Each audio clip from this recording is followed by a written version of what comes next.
Hello, and welcome to Around the Political World with John Rothman. I am your host, John Rothman.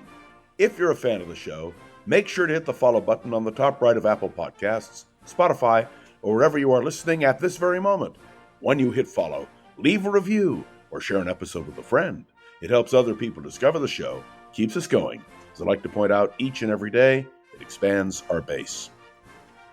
This morning, I want to turn to foreign policy. And in particular, I want to talk about Iran.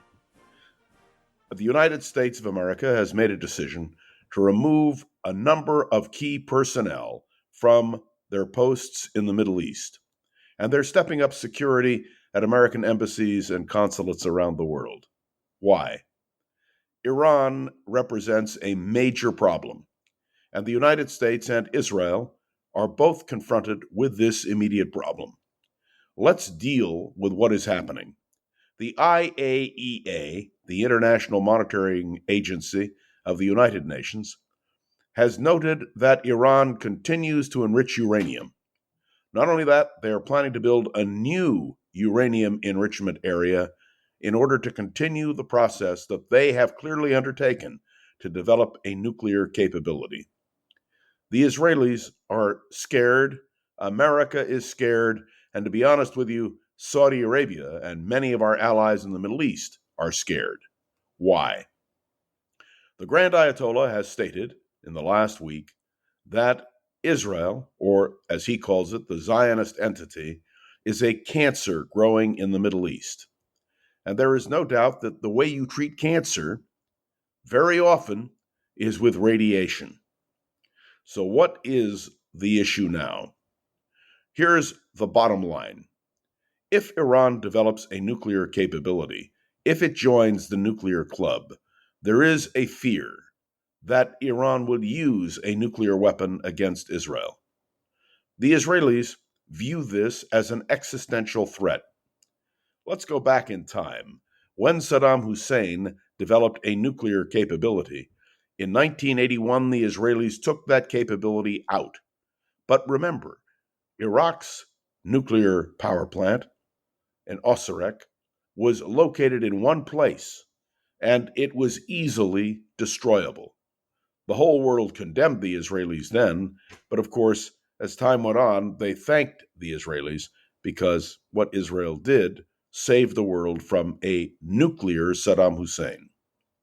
So here's the concern, and I want you all to consider this very carefully. If you drop a low-grade nuclear weapon, which might even be propelled from a plane, like the weapon that hit Hiroshima in August of 1945, or Nagasaki a few weeks later. Do you understand clearly and precisely that a Hiroshima-type bomb dropped on Tel Aviv would destroy Israel? Virtually the entire infrastructure of the country would be wiped out. And certainly the estimates are that some 2 million Israelis would die. This is a serious moment. A decision needs to be made, and the Israelis have fundamentally, at least according to what we're hearing, made the decision to destroy Iran's nuclear capability. They've been able to limit that capability by using computer warfare, cyber warfare, over a period of time. But now, with push coming to shove, with the Iranians proceeding despite the fact that the whole world has said, please stop, there seems to be no alternative for the Israelis. The existential threat of Iran with a nuclear weapon represents a threat not just to Israel, but to Saudi Arabia. Remember that Saudi Arabia and Iran are rivals in every sense of the word. And although they may on occasion say nice things about each other, they really worry about each other. The Saudis are protected, if Iran has a nuclear weapon, by the United States. We have extended our nuclear umbrella to protect the Saudi family. And remember, it is the Saudi family that rules the Arabian Peninsula, which is why it is called Saudi Arabia. So, what are the Israelis planning? We don't know. We do know that they have the capability to inflict great damage on any nuclear project undertaken by Iran. We know that the Prime Minister of Israel, Benjamin Netanyahu, has been warning the world of this danger over many years. You may recall that when President Obama proposed the deal with Iran, that the Prime Minister, Benjamin Netanyahu, made a speech before the Congress in which he said, this is not good. And he explained it. And if you remember, when we signed the agreement with Iran, it was not a congressional approval of a treaty.